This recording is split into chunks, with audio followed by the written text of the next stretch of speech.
오늘 우리에게 주시는 하나님 말씀은 마가복음 15장 1절에서 15절 말씀입니다. 새벽에 대제사장들이 즉시 장로들과 서기관들 곧 온 공회와 더불어 의논하고 예수를 결박하여 끌고 가서 빌라도에게 넘겨주니 빌라도가 묻되 네가 유대인의 왕이냐? 예수께서 대답하여 이르시되 내 말이 옳도다 하시매 대제사장들이 여러 가지로 고발하는지라. 빌라도가 또 물어 이르되 아무 대답도 없느냐? 그들이 얼마나 많은 것으로 너를 고발하는가 보라 하되 예수께서 다시 아무 말씀으로도 대답하지 아니하시니 빌라도가 놀랍게 여기더라. 명절이 되면 백성들이 요구하는 대로 죄수 한 사람을 놓아주는 전례가 있더니 밀란을 꾸미고 그 밀란 중에 살인하고 체포된 자 중에 바라바라 하는 자가 있는지라.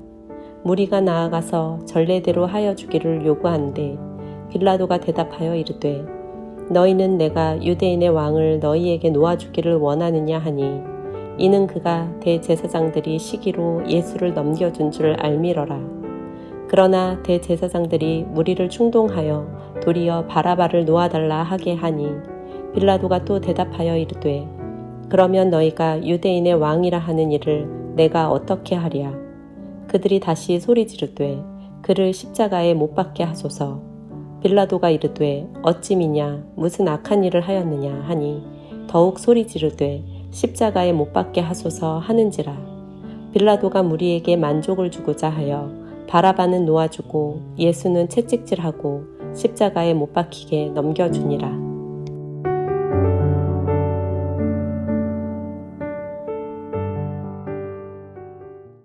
오늘 본문의 첫 절이 마가복음 15장 1절을 보겠습니다.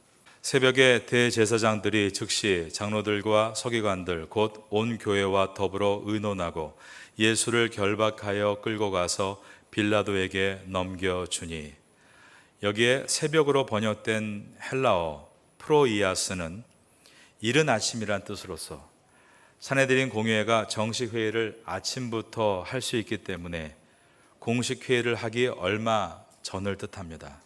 그들은 지난밤 내내 예수님을 불법으로 신문했고 예수를 죽일 정황과 증거들을 모았습니다. 산헤드린 공회의 회의는 죄인에 대해서 사형을 선고할 수는 있지만 사형 집행을 할 수는 없었습니다. 그 당시에 사형 집행권은 오직 로마에서 파견한 로마 총독에게 있었기 때문입니다. 그래서 그동안 준비한 프레임을 가지고 예수님을 로마 총독 빌라도에게 끌고 가서 사형을 내릴 근거를 제출한 것입니다. 그 결과 1절에 예수를 결박하여 끌고 가서 빌라도에게 넘겨주니라고 했습니다.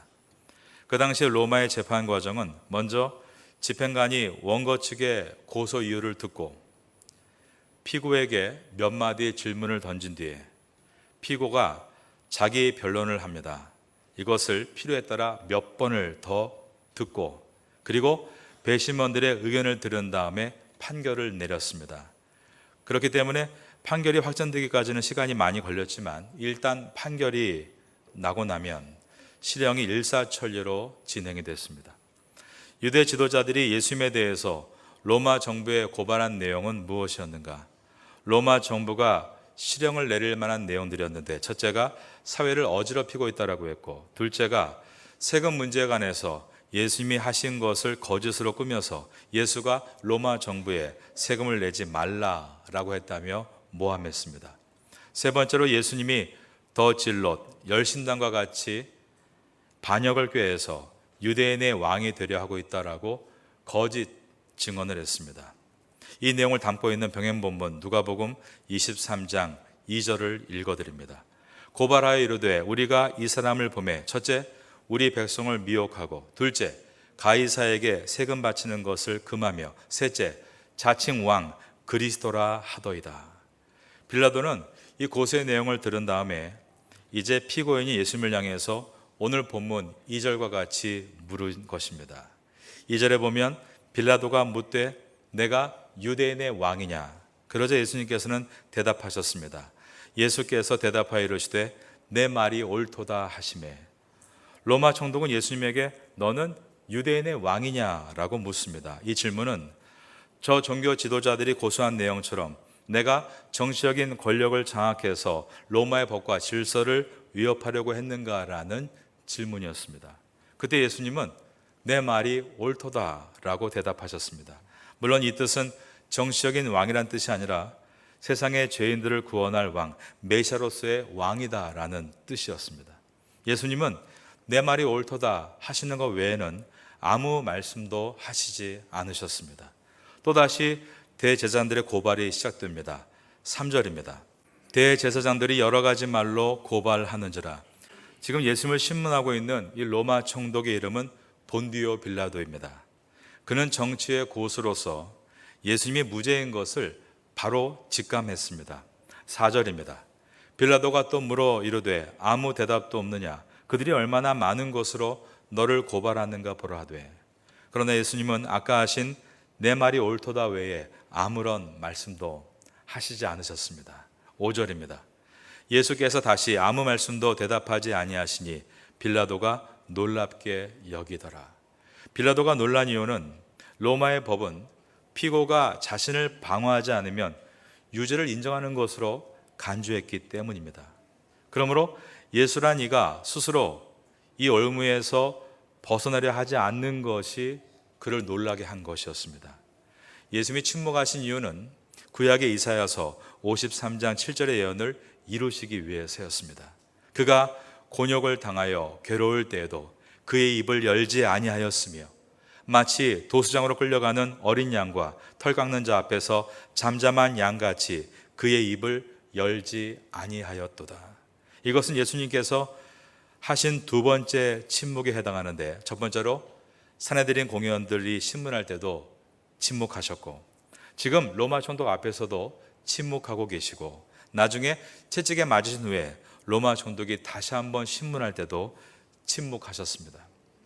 정치의 고수인 빌라도 총독은 유대 종교 지도자들의 늘어놓는 증언을 들으면서 이 사건의 전말을 간파할 수 있었고, 그들이 말을 하면 할수록 이것은 그들이 만든 모함인 것을 알았습니다. 그러므로 그는 예수님에게 너도 말로 입증해야 한다라고 한 것입니다. 그런데 예수님은 한마디도 안 하신 것입니다. 그러므로 예수님의 십자가의 죽으심은 유대 종교 지도자들의 모함이 성공해서가 아니라 예수님께서 온 인류를 위해서 스스로 희생양이 될 것을 작정하셨기 때문에 이루어진 일이었습니다. 그것을 지켜보고 있던 로마 총독 빌라도는 이것을 놀랍게 여겼다는 것입니다. 5절을 다시 봅니다. 예수께서 다시 아무 말씀도 대답하지 아니하시니 빌라도가 놀랍게 여기더라. 여기서 놀랍게 여기다, 이 단어는 마태복음에 보면 9장 33절에서 귀신이 쫓겨나고 말 못하는 사람이 말을 할 때 무리가 놀랍게 여기면서 이스라엘 가운데서 이런 일을 본 적이 없다라고 했을 때 사용되었던 단어입니다. 빌라도 총독은 예수님이 조금도 흔들림이 없이 뭔가를 결정하신 듯한 침묵하시는 모습 속에서 놀랐다는 것은 그분을 통해 신적인 권위를 느꼈다는 뜻입니다. 병행본문인 마태복음과 그리고 누가복음과 요한복음에 보면 빌라도 총독은 유대 지도자들에게 이 사람은 죄가 없다라고 선언합니다.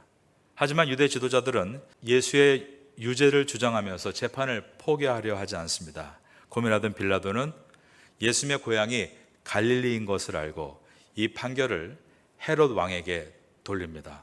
왜냐하면 갈릴리 지방을 관할하고 있던 분봉왕이 바로 헤롯 왕이었기 때문입니다.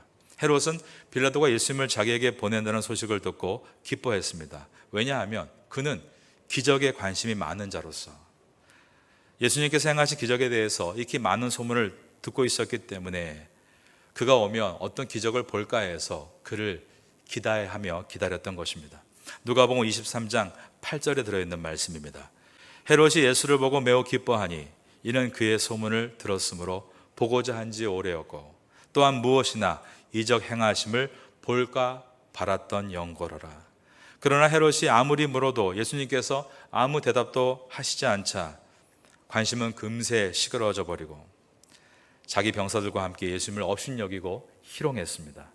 누가복음 23장 11절에 보면 헤롯이 그 군인들과 함께 예수를 업신여기며 희롱하고 빛난 옷을 입혀 빌라도에게 도로 보내니라고 되어 있습니다. 이처럼 예수님은 목요일 저녁에 잡히시고 나서 금요일 아침까지 먼저 대제사장인 안나스, 이 안나스는 사실 전 대제사장이죠. 그러나 가장 실권 있는 자였기 때문에 그에게 신문을 받으셨고, 그 다음에 현직 대제사장인 가야바에게 신문을 받으셨습니다. 이때 예수님의 얼굴에 침을 뱉고 눈을 가리고 주먹으로 치고 손바닥으로 때리면서 내가 선지자라면 누가 쳤는지 한번 맞춰보라, 이러한 조롱을 당하셨습니다. 이어서 로마 총독 빌라도 앞에서 지금 이렇게 신문을 받으셨고, 그리고 잠시 헤롯 왕 앞에 가서 신문을 받으시고, 그곳에서도 멸시와 조롱을 받으시고 다시 빌라도 총독 앞으로 돌아오신 것입니다. 예수님의 순환을 생각할 때 참으로 마음이 아프고, 우리의 죄를 짊어지시고 희생양으로 십자가 위에 오르신 그 주님의 결단을 생각할 때 고개가 숙여집니다. 빌라도는 이때 유월절 특별 사면권을 발동합니다. 이것은 로마가 유대인들의 정서를 고려해서 만든 법이라기보다 관례였습니다. 유월절 특별 사면권을 얻으면 감옥에서 석방해 주고자 하는 사람을 대신해서 양 한 마리를 잡아 유월절 제사 예물로 태우고 그를 풀어주었던 것입니다. 이것을 인둘겐티아라고 불렀습니다. 6절과 7절을 봅니다. 명절이 되면 백성들이 요구하는 대로 죄수한 사람을 놓아주는 전례가 있더니 밀란을 꾸미고 그 밀란 중에 살인하고 체포된 자 중에 바라바라 하는 자가 있는지라. 빌라도는 유대인의 대명절 유월절을 맞이해서 군중들이 특별 사면을 요구할 것을 알고 있었습니다. 그의 예상대로 군중들은 한 명의 사면을 요구했습니다. 8절입니다. 무리가 나아가서 전례대로 하여 주기를 요구한대. 이때 빌라도는 밀란을 꾸미고 그 밀란 중에 살인하고 체포된 극악무도한 바라바와 함께 예수님을 세웁니다. 그리고 군중에게 물었습니다. 9절입니다. 이것은 아볼리티오를 시행하려고 하는 것입니다. 아볼리티오는 고소를 당했지만 아직 죄가 확정되지 않은 사람을 석방해주는 제도였습니다. 빌라도는 예수님이 종교 지도자들의 시기로 궁지에 몰렸을 뿐 군중들은 그를 좋아한다라고 생각했기 때문에 예수님을 죄수 바라바와 나란히 세운다면 당연히 군중은 예수님을 선택할 것이라고 생각했습니다. 10절입니다. 이는 그가 대제사장들의 시기로 예수를 넘겨준 줄 알미러라. 빌라도는 유월절 특별 사면권을 발동하고 밀란을 꾸미고 그 밀란 중에 살인하고 체포돼서 유죄 판결을 받은 사람에게 사면을 해주는 인둘겐티아와 아직 죄가 확정되지 않은 사람을 석방해주는 아볼로티오, 이 둘을 놓으면 군중들은 자신이 의도한 대로 당연히 예수의 석방을 선택할 것이라고 생각했습니다. 이것은 빌라도가 가진 고도의 정치 기술로서 정치인이 보통 군중을 이끄는 방법입니다. 이렇게 해서 자기가 원하는 파일을 집으려고 했던 것입니다. 9절에 보면 빌라도가 대답하여 이르되 너희는 내가 유대인의 왕을 너희에게 놓아주기를 원하느냐 하니, 빌라도는 군중들은 당연히 이 제안을 받아들이고 예수님을 석방할 수 있게 될 것이라고 생각했습니다. 그런데 충격적이게도 무리가 예수가 아닌 바라바를 놓아달라고 외친 것입니다. 11절입니다. 그러나 대제사장들이 무리를 충동하여 도리어 바라바를 놓아달라 하게 하니, 여기서 이 무리들의 성격을 보게 됩니다. 우선 이 무리들은 5일 전에 예수님이 예루살렘 성전에 입성하실 때 자기들의 겉옷을 깔고 손에 종려가지를 들고 열렬하게 환영했던 그 군중들은 아니었습니다. 이 군중들은 종교 지도자들이 모아놓은 종교 지도자들의 소리를 지르라고 하면 소리 지르고 조용히 하라고 하면 조용히 하는 그들의 하수인들이었습니다. 그리고 밀란을 일으킨 바라바를 지지하는 소수의 무리들도 그곳에 있었습니다. 그 당시 인터넷으로 실시간 뉴스를 내보낼 수 있는 상황이 아니기 때문에 일반 군중들은 지난 밤부터 오늘 아침까지 어떤 일이 일어났었는지를 알 수가 없었습니다. 왜 예수님이 빌라도 법정에 서 있고 이러한 일들이 이루어지고 있는지를 전혀 이해하지 못했던 것입니다. 병행본문인 마태복음을 보면 빌라도는 모인 무리들에게 바라바냐 그리스도라고 하는 예수냐라고 묻습니다. 이렇게 물은 데는 이유가 있습니다. 바라바의 풀 네임이 예수 바라바입니다. 그런데 시간이 지나면서 예수님에 대한 존경심이 커지고 신성시되면서 이 마가복음이 기록될 당시에 예수 바라바에서 예수라는 명칭이 생략되고 바라바라고만 기록이 되어 있습니다.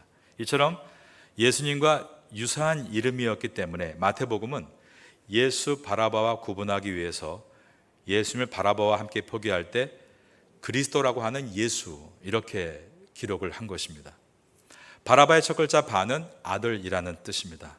베드로의 원래 이름이 바요나 시몬인데요. 이 바가 아들로서 요한의 아들 시몬이란 뜻이죠.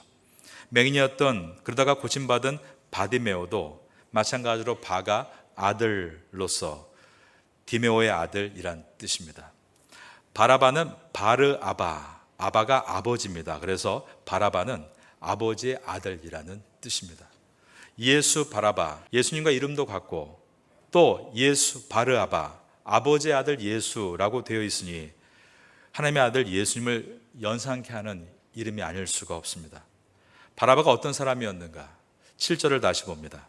밀란을 꾸미고 그 밀란 중에 살인하고 체포된 자 중에 바라바다 하는 자가 있는지라. 그는 단순한 강도 살인이 아니라 밀란을 꾸미고 밀란 중에 살인하고 체포된, 즉 사회를 어지럽히는 악명 높은 범죄자였기 때문에 십자가 사형 언도가 내려진 것입니다.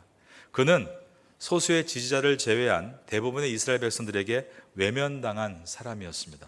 그러므로 6월절 특별 사면을 발표한 빌라도는 자신의 의도대로 바라바는 십자가 사형으로, 예수는 사면되는 것으로 결말이 날 것을 의심하지 않았을 것입니다. 그러나 그의 계획은 그의 뜻과 정반대로 흘러갔습니다.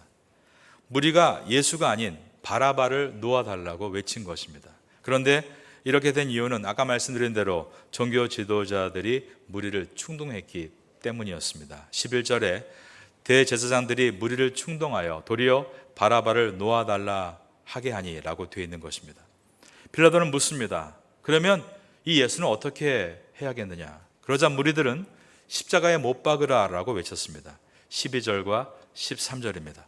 빌라도가 대답하여 이르되 그러면 너희가 유대인의 왕이라 하는 이를 내가 어떻게 하랴? 그들이 다시 소리 지르되 그를 십자가에 못 박게 하소서. 그러자 빌라도는 그가 뭘 잘못했다고 십자가에 못 박느냐라고 물었습니다. 14절입니다. 빌라도가 이르되 어찌미냐 무슨 악한 일을 하였느냐 하니, 그러자 그들은 더욱 외칩니다. 더욱 소리 지르되 십자가에 못 박게 하소서 하는지라. 이것은 빌라도의 정치 기술이 유대 종교 지도자들의 정치 공작에 패배한 모습처럼 보입니다. 그러나 이 모든 것은 인간의 정치 싸움으로 이루어진 결과가 아니라 예수님께서 스스로 선택하심으로 이루어진 결과였습니다. 사형 선고를 받아 죽음을 기다리고 있던 바라바가 특별 사면 대상이 되고 아무 죄가 없으신 예수님께서 바라바 대신에 십자가에 오르시게 된 이 장면은 인류를 구원하시는 하나님의 방법을 보여주고 있는 것입니다. 이 극악무도한 죄인인 바라바가 누구를 상징할까요? 바로 이 바라바는 우리들을 상징하고 있는 것입니다. 바라바인 내가 사면되고 죽지 않은 것은 예수님께서 바라바인 나를 대신해서 죽으셨기 때문이었습니다. 괴수 바라바가 특별 사면을 받고 집에 돌아가서 어떻게 살았을까? 1961년 앤서니 퀸이 주연했던 영화 바라바라는 영화가 있습니다. 거기에 보면 바라바는 집에 돌아가서 처음에 옛날처럼 자기 마음대로 삽니다. 하지만 마지막에는 예수 그리스도를 영접하고 그분을 따르다가 그도 역시 십자가 위에서 순교함으로 영화는 마쳐지게 됩니다. 이것은 문학적인 상상이죠. 이것이 말하고 있는 것은 정말 성경을 깊이 읽어본 사람이라면, 그런 큰 은혜를 받았다면 그렇게 살 수밖에 없는 것이다 라고 작품은 말하고 있는 것입니다. 그러므로 성경을 깊이 읽는 사람은 이 예수 바라바, 아버지의 아들 예수, 바로 그가 나인 것을 알게 되고 나를 대신해서 예수님께서 죽으신 것을 깨닫게 됩니다. 어떤 분은 저에게 말씀하셨습니다. 마태, 마가, 누가, 요한복음을 읽으며 십자가를 만날 때 얼마나 눈물이 나든지 3일 동안 방 안에서 나오지 못하고 울었다고 합니다.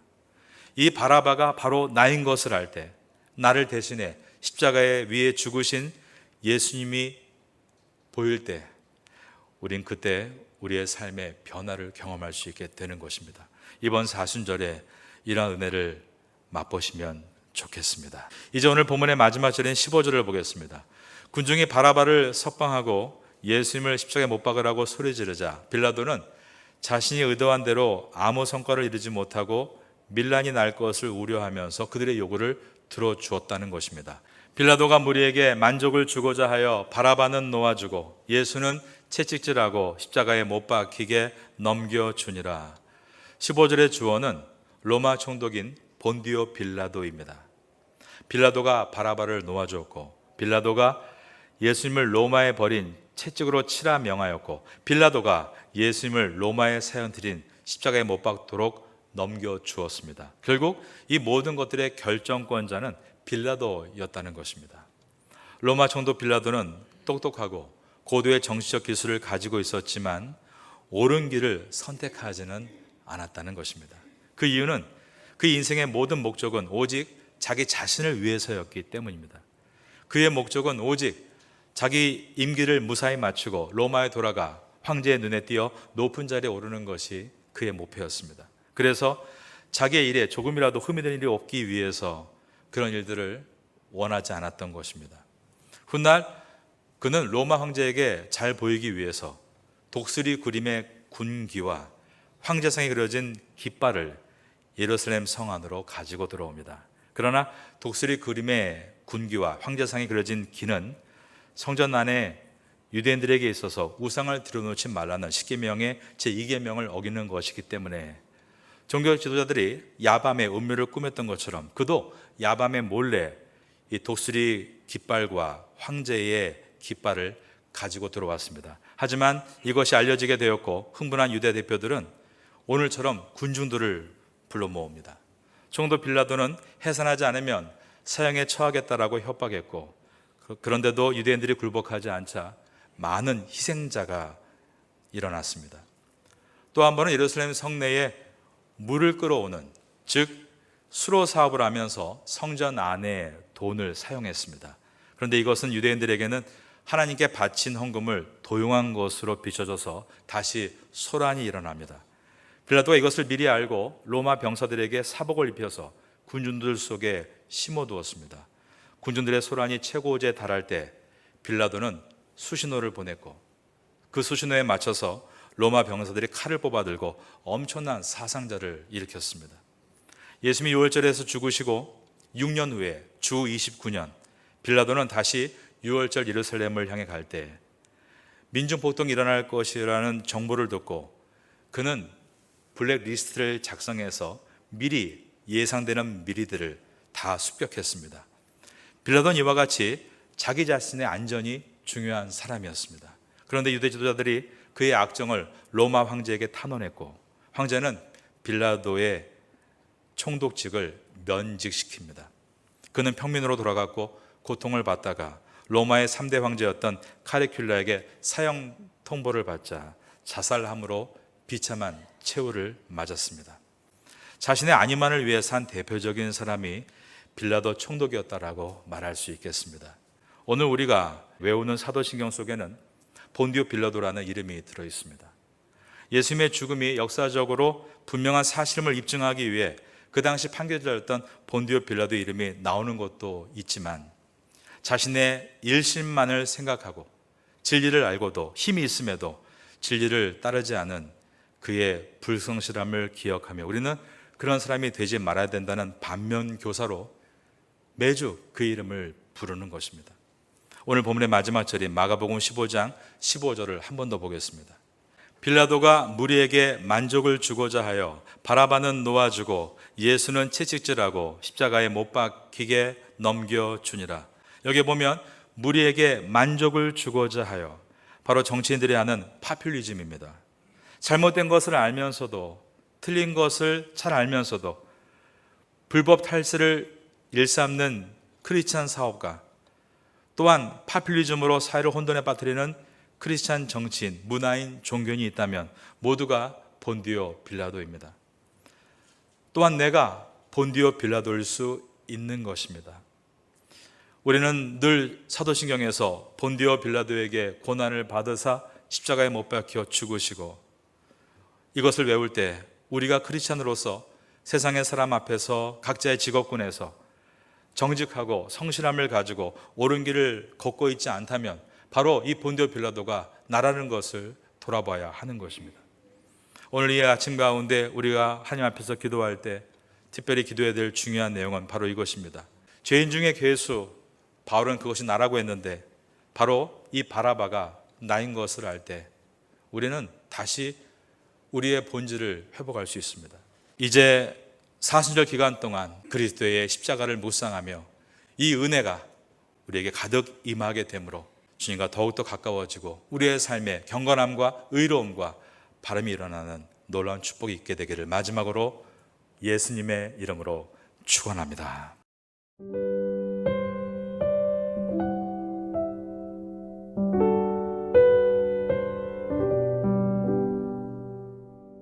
지금은 함께 기도하는 시간입니다. 4월 공동 기도 제목은 첫째, 선교를 위해 기도하는 교회가 되게 하소서. 둘째, 이 지역 교회들의 필요함을 채워주는 교회가 되게 하소서. 셋째, 지역사회를 섬기는 교회가 되게 하소서. 넷째, 태국 목회자들과 한국 선교사들을 후원하는 교회가 되게 하소서. 말씀을 붙잡고 기도하는 귀한 시간 되시기를 소망합니다.